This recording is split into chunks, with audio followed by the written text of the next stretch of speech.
Olá, você que me assiste para mais uma aula da Escola Bíblica Dominical, da classe Deus Conosco, da Primeira Igreja Batista do Brás. É mais uma oportunidade, uma grande satisfação, um grande privilégio ter mais essa oportunidade de gravar a sequência, uma aula na sequência dos nossos estudos, dos nossos estudos da Bíblia em um ano, segundo aquele planejamento, da gente fazer a leitura da Bíblia toda entre janeiro e dezembro, e nós já estamos aí bem adiantados, já entraremos aí nesse estudo, seguindo a leitura, que já foi feita durante a semana em que esta aula vai ser postada.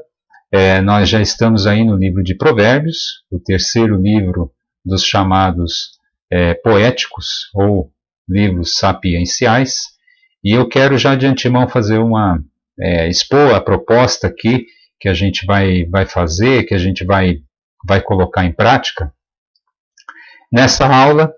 Muito embora quando esta aula estiver sendo postada, o livro de Provérbios ele não vai ter sido lido na sua completude, eu quero propor que nós, nessa presente aula aqui, a gente faça o estudo do livro de Provérbios por inteiro, e aí na próxima aula a gente fale somente de Eclesiastes e Cantares. Por quê? A proposta é no seguinte sentido: se fizéssemos uma interrupção, digamos assim, uma aula em duas partes do livro de Provérbios, numa aula seguinte, ficaria um pouco apertado a gente falar de Provérbios, a segunda metade de Provérbios, e ainda de Eclesiastes e Cantares, para que depois, numa outra oportunidade, numa outra aula, a gente já começasse a falar do livro de Isaías, que aí já vai entrar nos livros proféticos. Então, a ideia aqui é que a gente, apesar de não termos lido todo o livro de Provérbios, que a gente faça todo o estudo do livro de Provérbios em uma única aula, sobrando então uma segunda aula somente para Eclesiastes e Cantares, aí até por uma questão de coerência, uma questão aí de melhor aproveitamento aí do tempo e dos estudos. Então, nós desenvolveremos dessa forma, ok? Fazendo o livro de Provérbios nessa presente aula. Ok?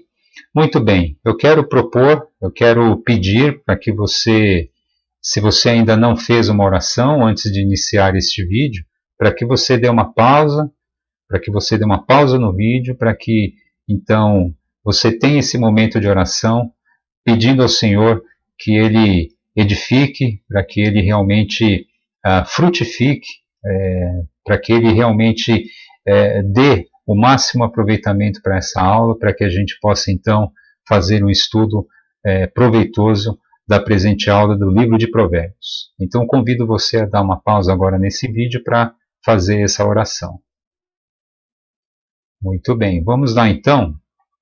Vamos falar hoje a respeito desse grande livro, que é o livro de Provérbios, a sabedoria que ensina a viver, que é o título proposto aqui para esta aula. A sabedoria que ensina a viver.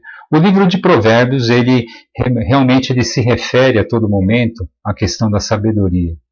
Não a sabedoria de homens, mas a sabedoria do Senhor, como a gente vai ver. Muito bem, uma breve introdução a respeito desse livro. A gente já falou, eu espero não ser muito cansativo, espero não cansá-los com isso, mas como é um livro poético, a gente não pode deixar de falar a respeito da poesia hebraica. Talvez seja a primeira aula que você esteja assistindo, a primeira aula da classe Deus Conosco. Nas outras aulas também nós falamos a respeito dessa questão da poesia hebraica. Eu vou passar de uma forma um pouco mais rápida nessa presente aula, e convido você, se eventualmente não tem assistido às aulas anteriores, quando a gente começou lá no livro de Jó a falar da poesia hebraica, lá a gente gasta um pouquinho mais de tempo na primeira parte do livro de Jó para falar sobre essa questão do paralelismo, mas como a poesia hebraica, como o livro de Provérbios é um livro poético, então eu não poderia deixar de falar. Eu vou falar rapidamente. A poesia hebraica é caracterizada aí pela rima de ideias e não de sons, como a gente já falou em aulas anteriores, né? E aí a gente tem o paralelismo sinonímico, quando a gente tem ideias iguais e palavras diferentes, o paralelismo antitético, quando a gente tem um contraste de ideias, e esse livro de Provérbios ele é recheado de paralelismo antitético.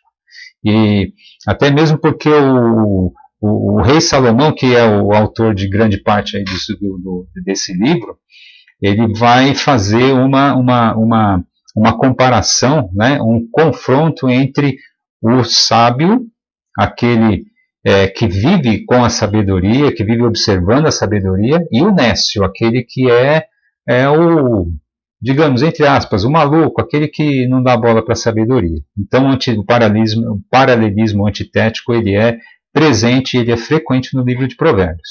E também o paralelismo sintético com ideias complementares. Eu pensei alguns exemplos aqui, ok? No livro de Provérbios, né, o paralelismo sinonímico, por exemplo, a gente tem em Provérbios 1, 28. Provérbios 1, 28, lendo rapidamente aqui para a gente não deixar passar esse aspecto, né? O versículo 28 de Provérbios 1 diz o seguinte: então me invocarão, mas eu não responderei. Procurar-me-ão, porém não me hão de achar. Vejam que são dois versos com duas ideias iguais com palavras diferentes. Esse é o paralelismo sinonímico. Ideias iguais, palavras diferentes. O paralelismo antitético, a gente vê nesse mesmo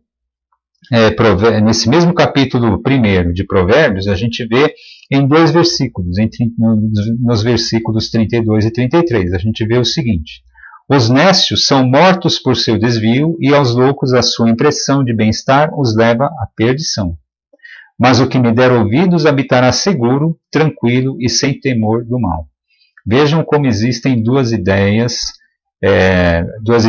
contrastantes, ideias contrárias uma à outra, e utilizadas aqui como esses versos, né? Esses versos que falam, que comparam aí, nesse caso aqui estão comparando o comportamento do nécio e o comportamento do sábio, aquele que dá ouvidos à voz da sabedoria.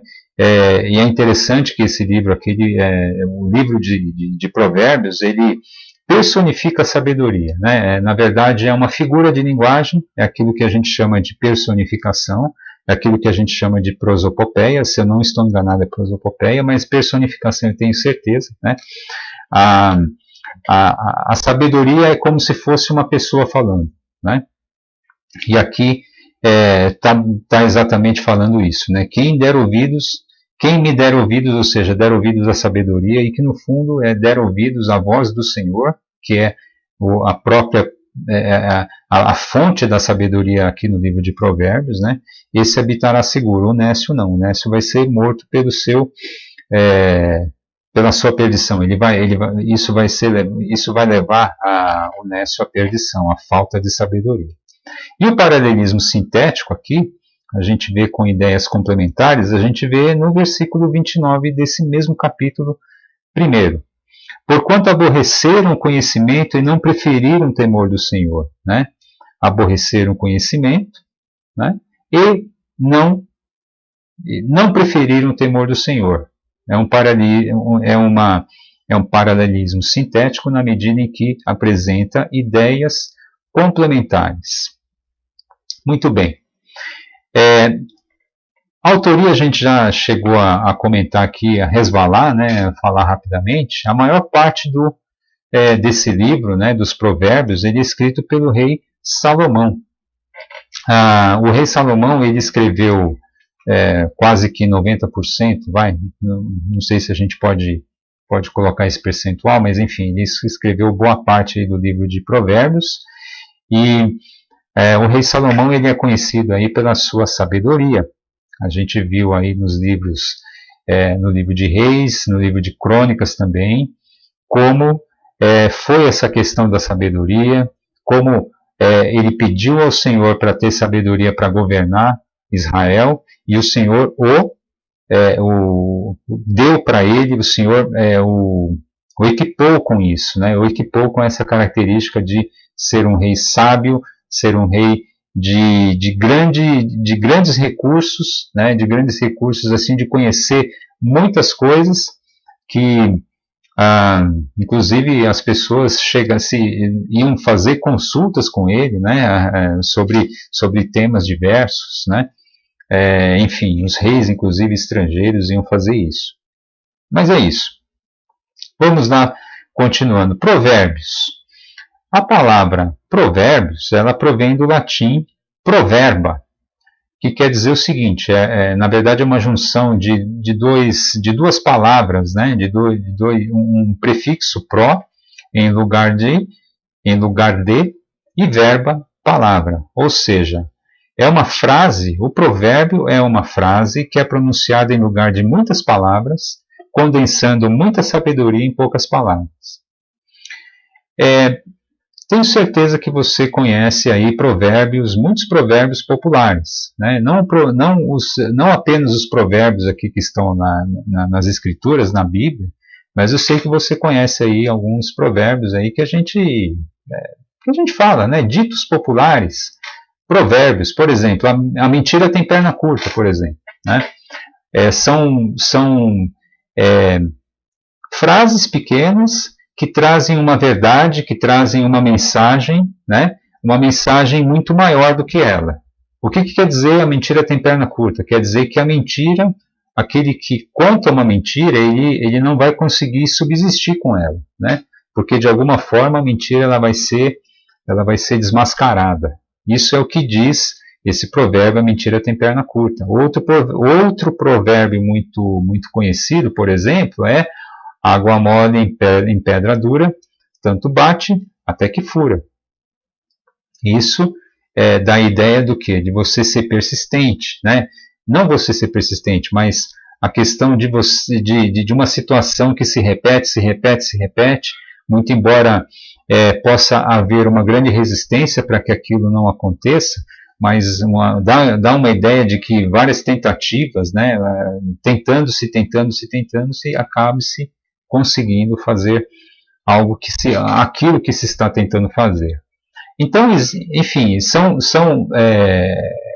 como a gente está falando, né, são frases pequenas que trazem verdades que falam, né, que falam de outras coisas, né, que trazem verdades aí a respeito aí do que se quer falar, né, da mensagem que se quer dar.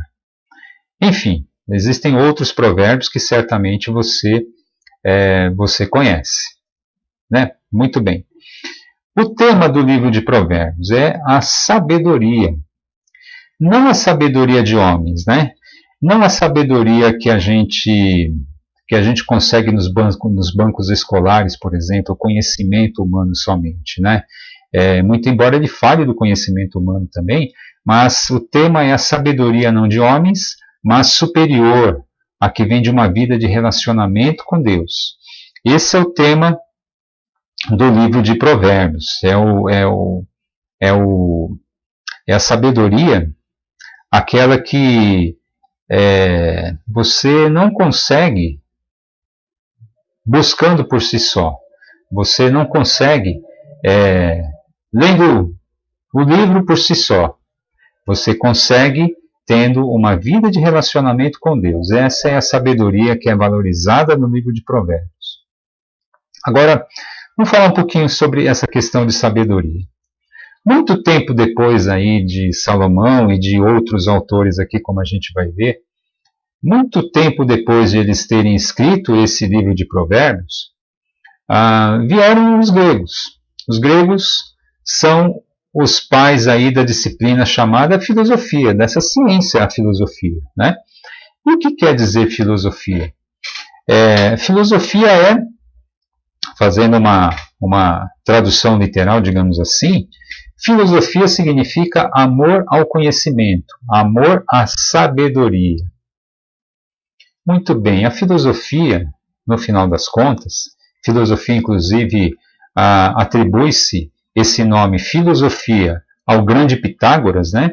Pitágoras, segundo o que se diz, foi aquele que idealizou esse nome para essa ciência, para essa disciplina do conhecimento humano, a filosofia. E no final das contas, a filosofia busca o quê? Busca respostas para que se viva bem. Então, no final das contas, a filosofia, digamos assim, seria a arte do viver bem. A arte do viver com poucos problemas, ou minimizar os seus problemas na vida. E como é que se vive bem? Como é, afinal, que a gente consegue viver bem? A gente consegue viver bem com aquilo que o livro de Provérbios, não apenas com aquilo que o livro de Provérbios traz, mas com tudo aquilo que a Bíblia nos traz, é a maneira pela qual nós podemos viver bem. Então, a arte de viver bem, no final das contas, muito antes ali do que disseram Aristóteles, Platão, Sócrates, né, todos esses grandes filósofos gregos.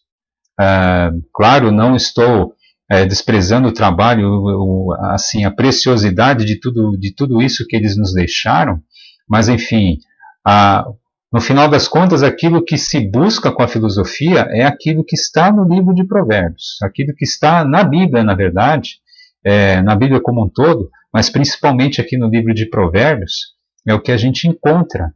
É a forma, né, como a resposta para essa pergunta: como é que se vive, como é que se faz para viver bem? E aí eu quero entrar num ponto muito importante a respeito disso, né? Tudo aquilo que a Bíblia nos fala e tudo aquilo que muitas vezes nós encontramos, tanto no livro de Provérbios, quanto em todos os livros das Escrituras, né, em todos os livros da Bíblia,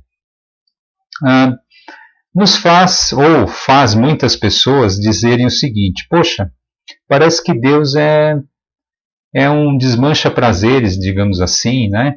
Deus, ele fala tantas coisas que a gente não deve fazer, a gente tem que deixar tantos prazeres de lado, a gente tem que deixar tanta coisa para trás, né? Parece que Deus é alguém que fica nos podando a todo momento, né? Olha, não faça isso, não faça aquilo, e assim por diante, né? Muitas vezes Deus é chamado de estraga prazeres, né? Desmancha prazeres. Mas aí uma coisa, e aí a gente vai cair nessa questão aí da santificação, da santidade, da gente ter uma vida separada para Ele. E aí a gente pensa: poxa, mas será que Deus é realmente assim um desmancha-prazeres? E Deus realmente é alguém que é, digamos assim, caprichoso? Olha, eu não quero que você faça isso porque simplesmente eu não quero, né? Deus, ele fica exigindo da gente certos comportamentos porque simplesmente ele quer que nós o observemos, né? Na verdade, não. Na verdade, o livro de Provérbios ele deixa muitas respostas com relação a isso. Ele deixa, na verdade, muito mais regras, digamos assim, regras de boa conduta e regras de bom viver, mas isso tudo que eu estou falando agora, na verdade, é uma conclusão, né? Por que Deus ele quer de nós uma vida assim? Por que ele quer uma vida separada? Porque isso, no fundo, vai resultar em bênção para nós. Você ter uma vida separada, ter uma vida de santidade, ele vai redundar em bênção para você e para mim. Ele vai redundar em nós conseguirmos desfrutar muitas bênçãos daquilo que a gente vai viver na eternidade, já desfrutarmos aqui. Porque, afinal de contas, todas essas coisas que estão aqui no livro de Provérbios, elas nos levam a ter uma vida de problemas reduzidos, de a gente conseguir reduzir os nossos problemas. É claro que a gente não vai eliminar os problemas da nossa vida. Claro que não. Mas a gente reduz, em grande parte, em boa medida, os grandes problemas da nossa vida, observando aquilo que a sabedoria nos manda observar. A sabedoria personificada, como eu disse, né? Na verdade o Senhor nos manda observar. Vejam, a questão da lascívia, por exemplo. Olha, por que Deus fala para a gente não ter tantas mulheres assim? Por que Deus fala para a gente ter uma mulher? Né? Muito embora o próprio Salomão tenha tido várias, né? Vejam que ele teve problemas com isso. Né? Ele teve muitos problemas com isso. Mas, enfim, por que será?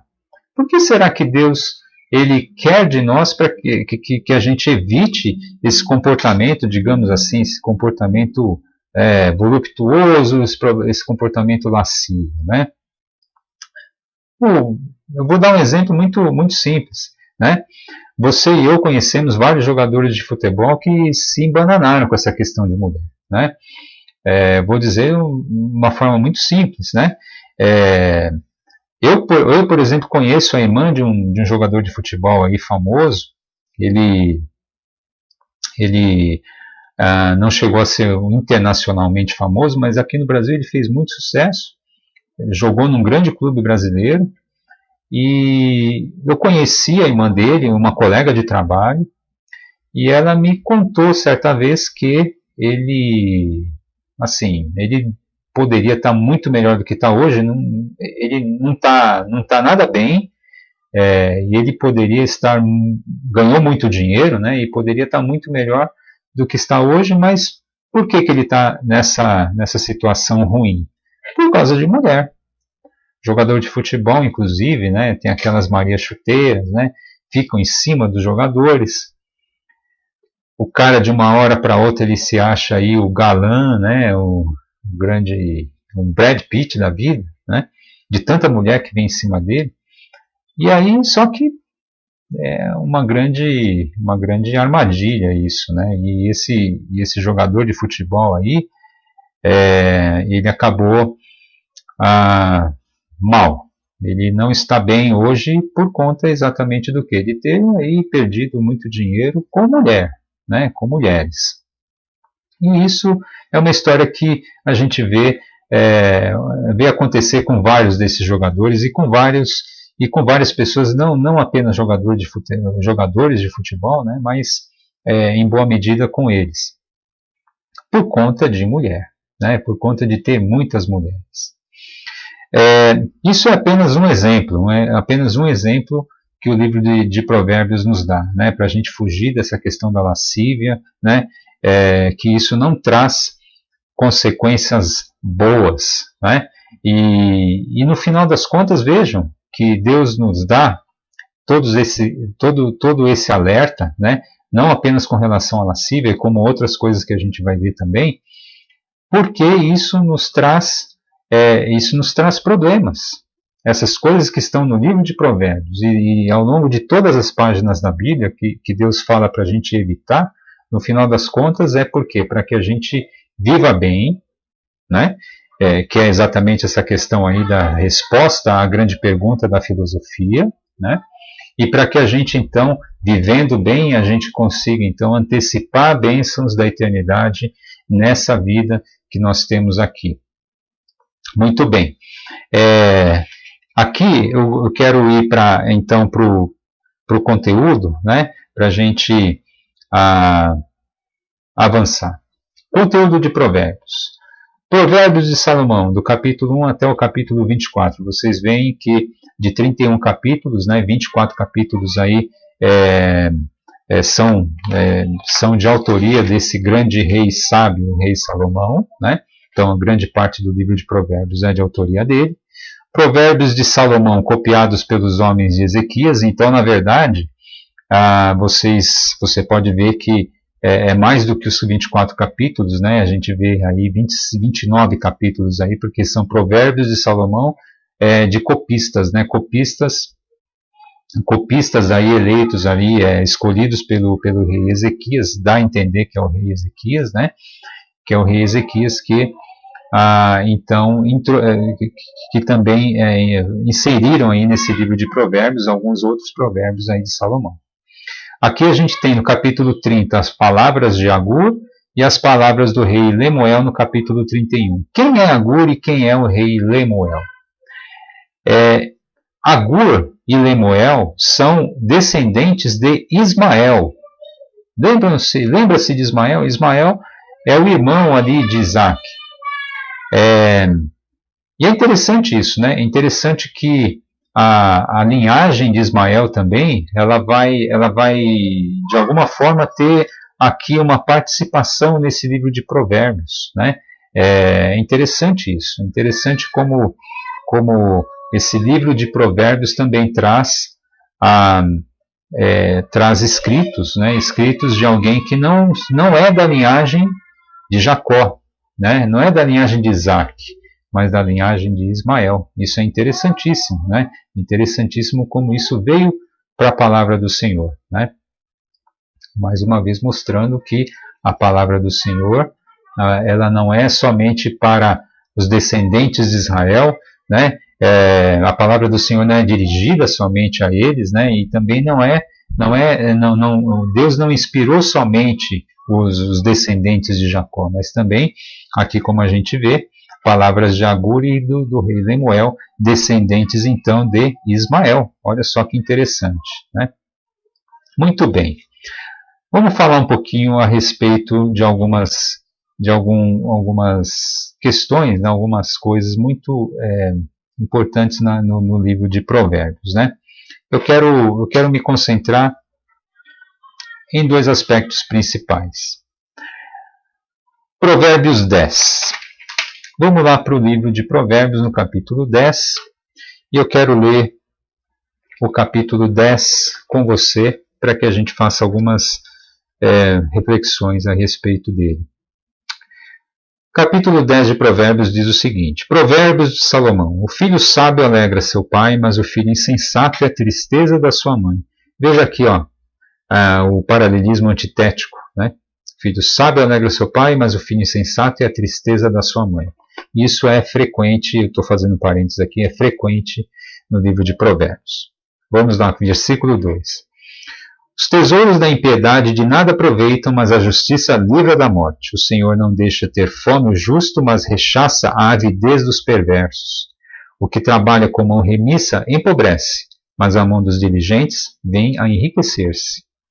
O que ajunta no verão é filho sábio, mas o que dorme na cega é filho que envergonha. Sobre a cabeça do justo há bênçãos, mas na boca dos perversos mora a violência. A memória do justo é abençoada, mas o nome dos perversos cai em podridão.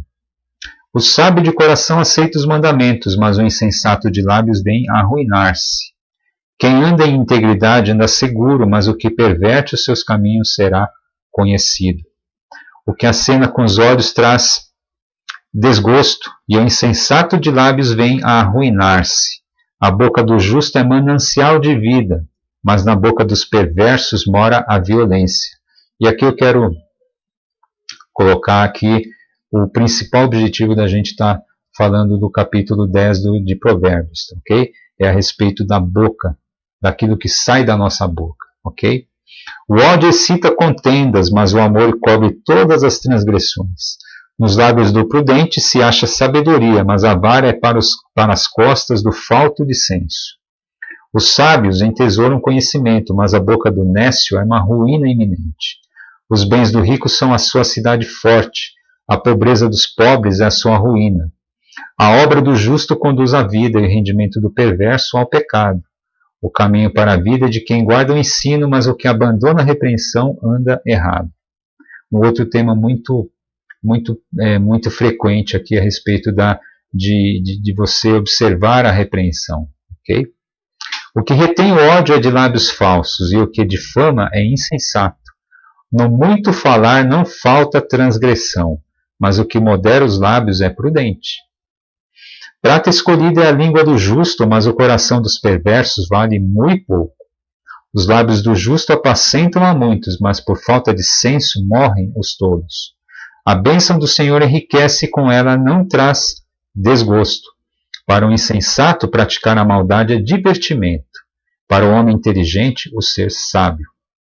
Aquilo que teme o perverso, isso lhe sobrevém, mas o anelo dos justos, Deus o cumpre.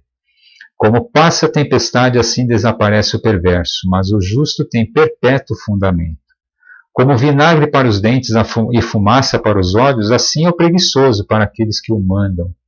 O temor do Senhor prolonga os dias da vida, mas os anos dos perversos serão abreviados. A esperança dos justos é alegria, mas a expectação dos perversos perecerá. O caminho do Senhor é fortaleza para os íntegros, mas ruína aos que praticam a iniquidade. O justo jamais será abalado, mas os perversos não habitarão a terra. A boca do justo produz sabedoria, mas a língua da perversidade será desarraigada. Os lábios do justo sabem o que agrada, mas a boca dos perversos somente o mal. Eu quero fazer esse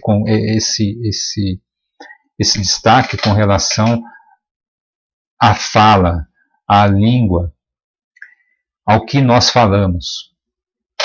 E como nós podemos construir, mas também podemos destruir com a nossa língua. Hoje em dia, a gente tem que ter, digamos assim, não é que tem que ter, não. Na verdade, hoje em dia, a nossa língua está tão comprida, a nossa língua encompridou, e ela encompridou e chegou até a ponta do nosso dedo. É isso mesmo. A nossa língua hoje, ela não está apenas a falar, mas ela está também a clicar. E como é importante a gente ter muito cuidado com essa questão de falar, e eu estou falando de clicar, porque é muito fácil hoje a gente ficar difundindo informações que de procedência duvidosa, difundindo fake news, quando a gente não verificou, quando a gente deixou de tomar mínimos cuidados para ver se aquilo que a gente passou para frente, né, que hoje é muito fácil fazer isso, a gente faz um share ali, a gente faz um compartilhamento, desculpa, a gente compartilha uma notícia, a gente compartilha um post, né, qualquer que seja, alguma coisa assim, né, e a gente muitas vezes a gente não verificou a procedência. Então a nossa língua hoje, ela se encompridou tanto, né, que já chegou até aqui no nosso dedinho, aqui, né, no nosso dedo. E como Deus nos fala para nós sermos sábios na hora de falar. Como Deus ele nos alerta, nos adverte com relação a essa questão da língua, e aqui eu já estou falando para a gente tomar cuidado com o nosso dedo, né? Com o que a gente vai compartilhar nas redes, na internet, no WhatsApp, né? Em tudo quanto é lugar. Eu mesmo já fiz isso, e depois eu fiquei, poxa vida, olha, que besteira que eu fiz, né? Que besteira de ter compartilhado uma coisa que eu não deveria ter compartilhado, de ter falado uma coisa sem ter verificado, de ter tomado conclusões, de chegar a conclusões assim refletidamente. Isso tudo é muito perigoso, e isso tudo está aqui retratado, aliás, a advertência contra isso está muito bem retratado aqui em Provérbios. Quando o Senhor, em várias passagens aqui, fala a respeito dessa questão de nós termos lábios, de nós refrearmos a nossa língua, de nós termos sabedoria para utilizarmos a nossa língua. Versículo 11, por exemplo, a boca do justo é manancial de vida, mas na boca dos perversos mora a violência. Em muitos outros versículos aqui, versículo 13, nos lábios do prudente se acha sabedoria, a gente tem sabedoria na hora de falar, né? Fala aqui também, por exemplo, né, de muito falar, no versículo 19, no muito falar não falta transgressão, mas o que modera os lábios é prudente. Ou seja, Deus está falando também para a gente se controlar um pouco, né? Não apenas falar com prudência, mas não falar muito, né? Falar somente aquilo que é necessário, não se exceder naquilo que a gente fala, nem na quantidade, nem no que falar. Ter muita sabedoria na hora de a gente utilizar a nossa boca, de a gente abrir a nossa boca, né? Capítulo 21, por exemplo, versículo 23, olha o que diz o versículo 23 do capítulo 21. O que guarda a boca e a língua, guarda a sua alma das angústias. Quantas vezes você e eu, a gente pensa, poxa, olha, por que eu fui falar aquilo? Né? Por que eu fui falar aquilo? Por que eu não perdi a oportunidade de ficar quieto? É isso. O que guarda a boca e a língua, guarda a sua alma das angústias. Muitas vezes a gente tem problemas porque a gente fala demais, fala o que é inapropriado, fala no momento inapropriado, né? E aqui, mais uma vez falando, o que guarda a sua boca e a sua língua e o seu dedo também. Poxa, por que eu fui compartilhar aquela notícia? Por que eu fui escrever aquilo no WhatsApp? Por que eu fui fazer aquele passar aquela notícia adiante? É isso. Deus está dizendo para nós termos prudência, para nós sabermos usar a nossa boca e falar aquilo que realmente edifica, e para que a gente fale somente com sabedoria. Versículo 21 do capítulo 18 também, eu quero chamar atenção para isso. Capítulo 18, versículo 21. A morte e a vida estão no poder da língua. Olha que forte isso. A morte e a vida estão no poder da língua. Que bem a utiliza, come do seu fruto. A morte e a vida estão no poder da língua. Vocês devem se lembrar, desculpem, se você é um pouco mais vivido, você deve se lembrar de uma escola, uma escola de educação infantil, que foi objeto de uma denúncia de que os donos, se eu não me engano eram 4 donos, 4 proprietários da escola, que esses 4 proprietários, ou alguns deles, estavam praticando assédio sexual às crianças. E eu não sei bem como isso aconteceu, eu não sei bem como isso começou. Me parece que uma criança chegou em casa um dia falando de umas coisas que tinham acontecido, mas aí os pais já chegaram, se alarmaram e já foram fazendo acusações. Enfim, isso parou na mídia. Isso foi parar na mídia. E depois de um tempo, se comprovou que isso era uma mentira. Não sei se a criança tinha tido alguma... Eu não sei muito bem a história, mas eu sei do seguinte: aquilo não era verdade. Era uma fake news. Mas que aquilo, quando caiu na mídia, essas 4 pessoas, esses 4 proprietários da escola, eles foram assim, trucidados. Moralmente trucidados. Olha, onde é que já se viu uma coisa dessa? Esses crápulas, esses bandidos abusando sexualmente das crianças, onde é que já se viu uma coisa dessa? Falou-se demais, falou-se de uma forma imprudente. Aqueles que eram somente suspeitos, eles viraram culpados de uma hora para outra, eles viraram assim bandidos, eles viraram criminosos, assim, sem que os fatos tivessem sido verificados. E nós somos assim, nós somos assim apressados em fazer julgamentos, né? Mas essa lição que a gente tem que tirar desse fato é que a gente tem que ter prudência. É isso que Deus fala para a gente ter, né? Para a gente refrear a nossa língua, para a gente pensar muito bem no que a gente fala. Mas enfim, o que eu quero, e voltando por exemplo aqui, de que adiantou ficar provado depois que aquelas 4 pessoas, eu acho que eram 2 mulheres e 2 homens, né? De que adiantou depois aquilo falar que eles eram inocentes? O estrago já estava feito. Porque Sempre vai ter uma pessoa maldosa, inclusive, para dizer o seguinte: olha, fala a verdade, não sei não, viu? Sempre vai ter um comentário desse jeito: olha, não sei não, onde há fumaça há fogo, hein? Não sei não, hein?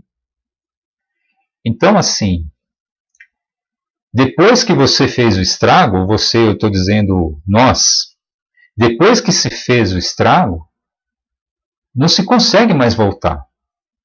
A vida dessas pessoas, a vida delas foi simplesmente destruída por conta de uma fake news. Porque depois é aquilo que a gente pode dizer também, né? Não adianta mais dizer que a esposa de César é honesta, porque já caiu na boca do povo. Está todo mundo achando que não. Está todo mundo achando que a mulher de César a mulher de César não é honesta. A mulher de César assim, é de todos, né? É desonesta, adúltera. Por isso é que é importante, na verdade é fundamental que a gente tenha sabedoria. E eu, quando leio o versículo 21 do capítulo 18 de Provérbios, eu me lembro desse exemplo dessa escola, se não me engano, a escola base, desses proprietários dessa escola, porque diz aqui o versículo 21, a morte e a vida estão no poder da língua, olha só. Tudo aquilo pode ter decretado a morte moral dessas pessoas. Então, é muito importante, aliás, é fundamental que nós, você e eu, tenhamos muita sabedoria no uso da nossa língua, no uso do nosso dedinho. Eu também tenho como exemplo, esse é ficção, tá? Um filme chamado Aos Teus Olhos. Esse filme, ele retrata um professor de natação que foi acusado de assediar o seu aluno. E isso é bem no contexto da internet, bem no contexto do WhatsApp. Porque a mãe desse menino, ela começa a espalhar essa notícia, começa a espalhar acusações aí contra esse professor. Quando você tiver a oportunidade de assistir, assista também. Não é um filme violento, nem um filme forte, mas é um filme que retrata bem essa questão de a gente espalhar fake news, espalhar coisas, às vezes não apenas fake news, mas coisas que não estão comprovadas e que não se sabe ainda, não se chegou à conclusão a respeito da sua veracidade. E aí as pessoas já vão compartilhando e já vão dizendo que é verdade, e aquilo se torna verdade, infelizmente. Porque uma mentira dita, muitas vezes, ela acaba se tornando verdade. E é nesse sentido que Deus nos diz, olha, use a sua boca com sabedoria, porque você pode inclusive trazer morte com a sua boca, se você não refrear a sua língua, não refrear o seu dedo também, ok?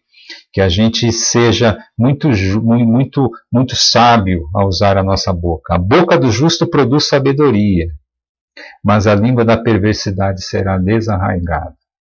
Então, que a gente não traga a morte com a nossa boca, com a nossa língua, que a gente traga vida, que a gente fale aquilo que edifica, aquilo que traz vida para as pessoas.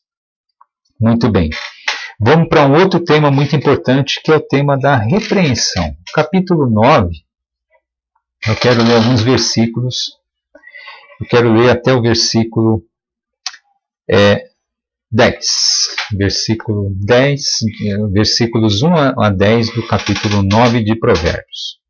A sabedoria edificou a sua casa, lavrou as suas 7 colunas. Vejam, aqui eu estava falando daquela figura de linguagem, né?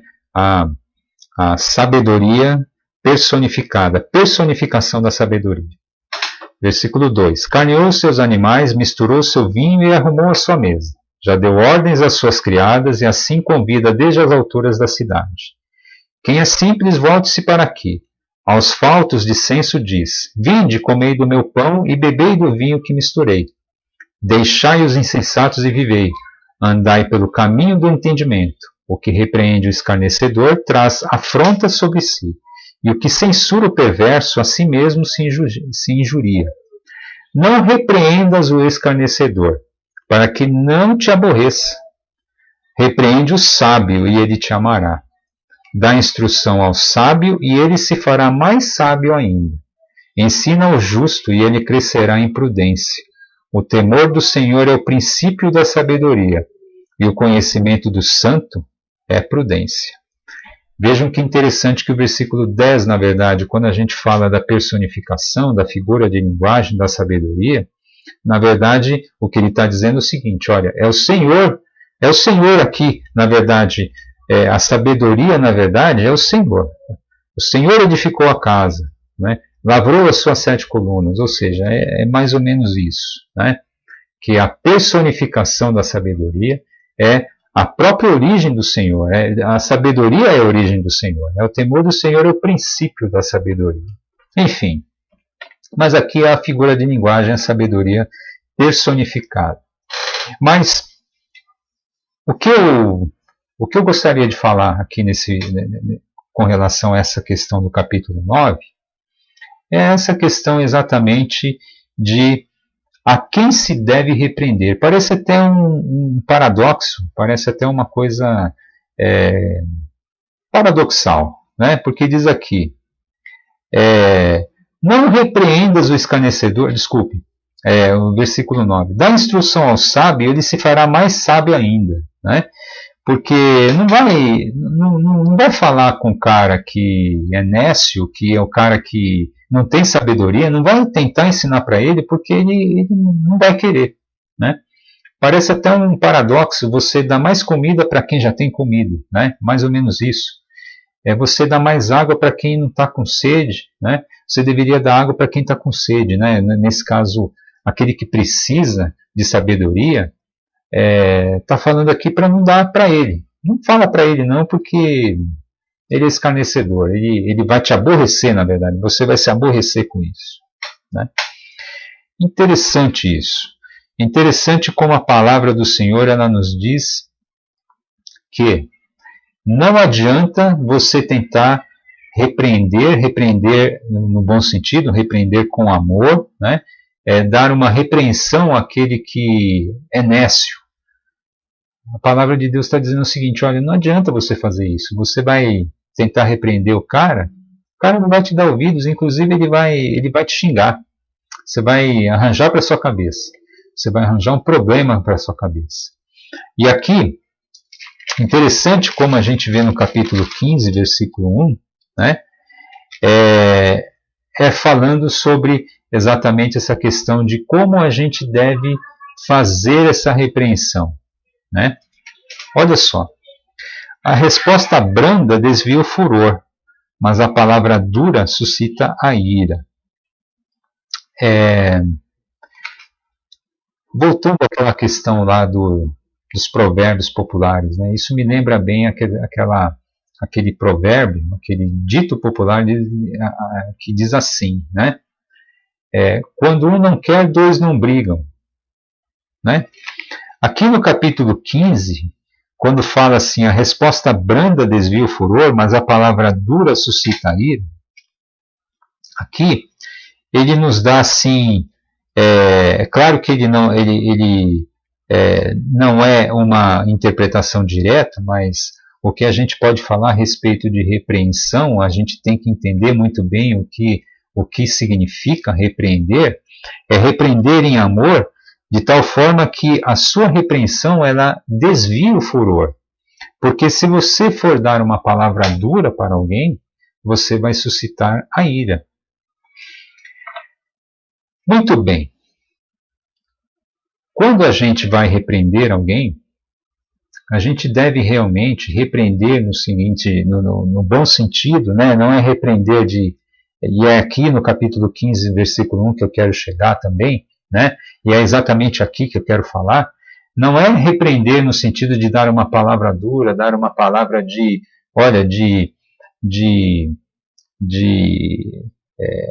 como é que se diz, né? De acabar com a pessoa, talvez a gente poderia dizer, ou então de avacalhar, né? Alguma coisa nesse sentido. Muito longe disso aí, de fazer uma repreensão assim, mas é de fazer uma repreensão em amor a alguma pessoa que eventualmente esteja precisando de ser repreendida, de ser admoestada e de ser exortada. Você precisa de usar palavras, né, que afastem o furor da pessoa. Há palavras, né, que uma palavra branda, uma palavra amorosa, uma palavra com sabedoria. A gente estava falando exatamente dessa questão de utilizar a língua com sabedoria, né? Usar a língua com sabedoria aqui também se aplica, sem dúvida. E quando nós fazemos algum tipo de admoestação e de repreensão, né, de exortação, nós devemos realmente utilizar uma palavra com amor, com brandura, para que a gente não suscite a ira naquele próximo que a gente está fazendo essa admoestação. E isso eu estou falando do lado de quem admoesta. Mas como é que será que é o meu comportamento? Como é que será que eu me comporto quando eu não sou aquele que está admoestando, mas eu sou aquele que está sendo admoestado, que está sendo repreendido? Primeiro eu espero ser repreendido em amor sempre. Claro que eu quero isso. Claro que eu quero ser repreendido pela minha esposa com amor, com brandura, dizer o seguinte: olha, não é assim que faz, né? Preste atenção nisso que você está fazendo. Essa é uma palavra branda, né? É uma palavra é uma admoestação, uma repreensão em amor. Mas será que eu estou sendo nécio no momento em que eu sou repreendido? Eu quero que você e eu, nós reflitamos a respeito disso. Será que, por exemplo, quando eu sou repreendido, né, eu estou, na verdade, aborrecendo, né, retornando, né, dando uma resposta para aquele que me repreende em amor, aborrecendo, né? Olha só, não repreendas o escarnecedor para que não te aborreça, repreende o sábio, ele te amará. Eu vou falar da primeira parte somente. Não repreendas o escarnecedor para que não te aborreça, né? Para que te não aborreça. Ou seja, será que eu estou trazendo algum aborrecimento àquele que me repreende em amor? Ou seja, será que eu tenho sido escarnecedor no momento em que eu tenho sido repreendido? Eu quero que você e eu reflitamos a respeito disso. Eu espero que eu seja sábio, e você também, né? Eu espero que você e eu sejamos sábios, para que quando alguém venha me repreender e venha te repreender, né? Para que você e eu nos façamos mais sábios ainda. Para que você e eu sejamos considerados sábios nesse sentido, né? Considerados assim, olha, ele aceita a repreensão com brandura e como sábio. E ele aceita essa repreensão e vai se fazer mais sábio ainda por conta disso. Porque ele aceita a repreensão e não faz como o escarnecedor, aquele que, você não sabe de nada. Você não conhece a minha vida, você nem sabe o que eu estou vivendo, você não quero nem saber o que você está falando. Fica aí, cada macaco no seu galho. É assim que o escarnecedor diz. Né? Será que eu tenho sido assim? Será que você tem sido assim? Quando alguém vem te repreender em amor também, né? Isso é muito importante. Se você estiver no papel de alguém que vai repreender, repreenda com brandura, né? Convide a pessoa para a reflexão. Em vez de lançar acusações, convide a pessoa à reflexão.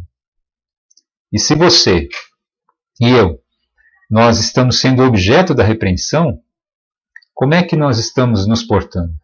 Nós estamos nos portando como um escarnecedor, que traz aborrecimento à pessoa que está nos repreendendo? Ou será que nós estamos, você e eu, nos comportando como sábios? Ou seja, nós estamos aumentando ainda mais a nossa sabedoria. Sabedoria no sentido de observar a palavra do Senhor, de trazer algo, de adicionar isso à nossa vida, né, para que sejamos mais sábios. O sábio, ele aceita a repreensão. Dá instrução ao sábio e ele se fará mais sábio ainda. É assim que nós devemos receber a repreensão. Obrigado. É assim. Obrigado. Obrigado por você ter me alertado. Eu realmente não tinha pensado nisso, eu não tinha pensado por esse lado, eu não estou enxergando o que eu estou fazendo. Ensina o justo e ele crescerá em prudência. É o que diz aqui o versículo 9, né? A segunda parte. Ensina o justo e ele crescerá em prudência. Que nós recebamos a repreensão dessa forma, de forma que a gente cresça em prudência, de forma que a gente se torne mais sábio ainda, né? Que a gente seja sábio nesse sentido, né? Que a gente seja sábio em receber a repreensão e que com isso a gente cresça ainda mais em sabedoria, que a gente seja ainda encontrado ainda mais sábio. Não que sejamos sábios, mas que naquele pouquinho que a gente é sábio, a gente aumente um pouco, né? E que a gente leia bastante a palavra do Senhor, a palavra que está aqui em Provérbios, para que a gente cresça em sabedoria, para que a gente seja encontrado assim, dessa forma, crescendo em prudência. Que o Senhor assim nos abençoe. Nos abençoe para que a gente cresça em prudência, cresça em sabedoria, lendo a palavra dele, lendo a palavra de Provérbios e lendo a Bíblia como um todo, para que a gente possa então crescer espiritualmente, crescer em sabedoria, crescer em conhecimento e crescer naquilo que os filósofos gregos tanto procuraram, né? Como é que a gente vive bem? Como é que nós vivemos bem? Vivemos bem quando vivemos com prudência, vivemos observando a palavra do Senhor, porque ela é que nos ensina a viver bem de verdade. Um grande abraço, que o Senhor nos abençoe. Até a próxima aula.